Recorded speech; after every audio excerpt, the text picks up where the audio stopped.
Usap-usapan ngayon sa social media ang pinakabagong post ng aktres na si Julia Montes. Matapos nitong ibahagi ang ilang bahagi ng umano'y bagong bahay nila ng partner na si Coco Martin.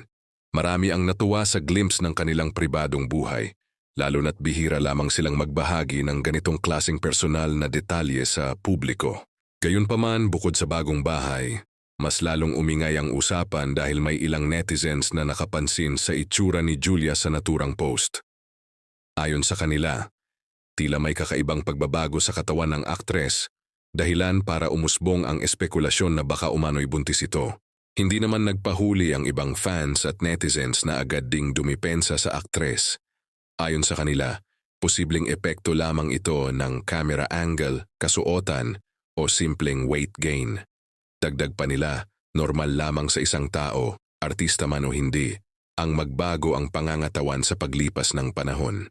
Sa kabila ng mga haka-haka, kapansin-pansin, na nananatiling tahimik sina Julia at Coco tungkol sa isyong ito.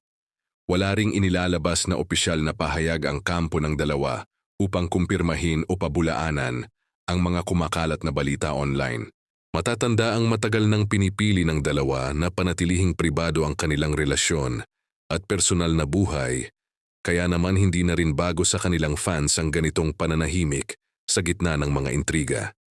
Sa halip, mas pinipili nilang hayaan na lamang na magsalita ang kanilang mga proyekto at tagumpay sa industriya. Sa ngayon, nananatiling palaisipan kung ano nga ba ang tunay na estado ni Julia Montes.